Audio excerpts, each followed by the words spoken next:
write in tiny letters, February the 16th, 9:12 a.m.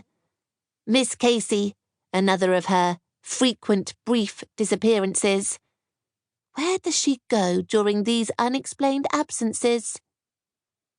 Current FBD theories. 1. The toilet? Can anyone wee so much? 2. Sneaky snacking in the staff room. Does Casey have a family-sized tub of celebrations or similar on the go? 3. Mr. Wilson's office. Are they in love? I'm careful to keep the notebook out of sight of my classmates. The important thing when you're a secret detective is to detect secretly. This is because, A, no one commits a crime in plain view. Criminals get more careless when they think no one's watching.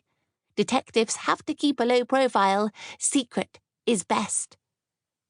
B, the children of New Heath Primary, my school, have been known to tease, poke fun, name-call, and generally make life challenging for anyone who stands out from the crowd, e.g. Estelle Hannah, who played the violin, collected exotic spiders, and left after just one term.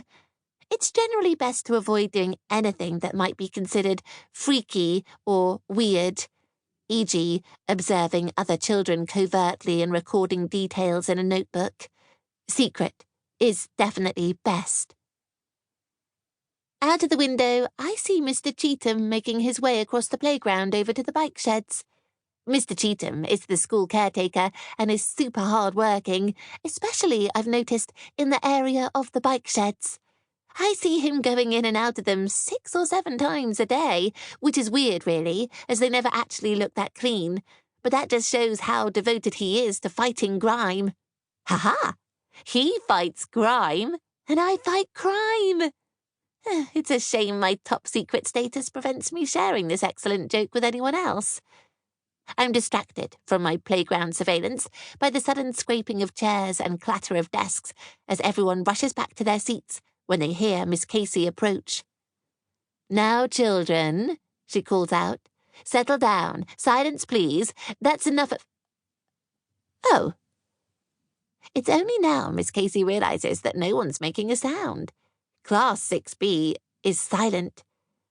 We are all staring at the girl at her side. An extremely tall and skinny girl. Her clothes are noticeably too small, as if she's grown since getting dressed. On top of her head is the craziest, frizziest, wildest explosion of what I guess is hair, but I'm pretty sure I can see some kind of twig in there, and there's definitely a feather sticking out above one ear. The best way to picture this girl is to imagine a spindly tree with a wonky bird's nest on top. Right, yes, that's more like it. Very good.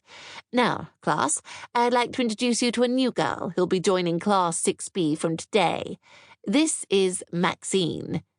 Max, Tree Girl says in a bored-sounding voice. Sorry, yes, you did say that already. This is Max. That's short for Maxine, as I said. Ellington.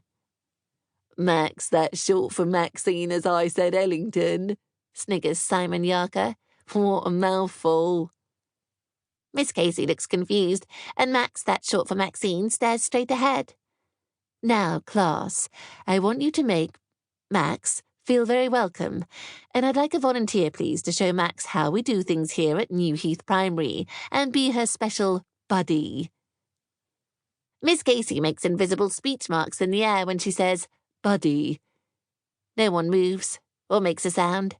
It's the first time I've ever noticed before just how loudly the tap in the corner of the room drips, and how heavily Kelly Keogh breathes. Even Cuddles, our psychopathic class hamster, is silent for once, as if he, too, is desperate not to be noticed and picked for the job. Anybody? Anybody? Says Miss Casey. Come on now, 6B, this isn't very nice for Maxine, is it? Not really making her feel welcome, leaving her standing here on her own while I literally beg one of you to just give her a helping hand. She turns briefly to Tree Girl. I'm sure it's nothing personal. Well, you know, not really. Tree Girl sighs like a grown-up. She rolls her eyes like a teenager, and then she walks past Miss Casey, makes her way straight across the room, and